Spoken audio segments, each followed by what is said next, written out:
I'm just too busy. I'm just too young. I'm too old. I'm already married. I'm just not good enough. There are a lot of reasons why not to answer God's call. We look at our lives, our imperfect, unprepared, even sinful lives, and all we're able to see is what's missing, what we can't do.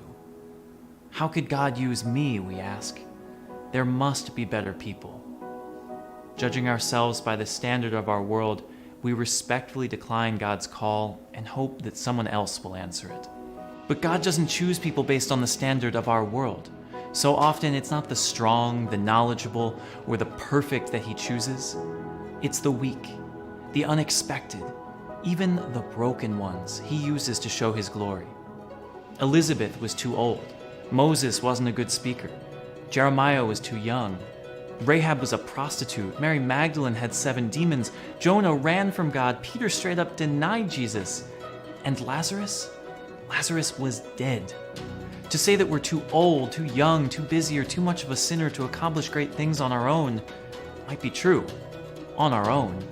But while we're sitting here focused on all the many things we can't do, the many ways in which we are not good enough to accomplish incredible things, we forget one fundamental truth. It's not about us. Having a call from God is not about who we are and what we can do. It's about who God is and what God wants to accomplish in and through us. As He has shown time and time again, it doesn't matter if the person thinks she or he is qualified, wants the job in the first place, or in the case of Lazarus, is even alive. All that matters is that God knows who He can use and calls them to share in His work of building up the kingdom. Maybe God is calling you to use the gifts you've been given to make the world a better place for everyone to live, especially the poor among us. Calling you to share the amazing things you've learned to enlighten minds about the wonders of God and the universe He created. Calling you to work with integrity and virtue, doing jobs that no one else wants to do for the betterment of society and nation. Calling you to live with kindness and peace, building up the human family through love and forgiveness.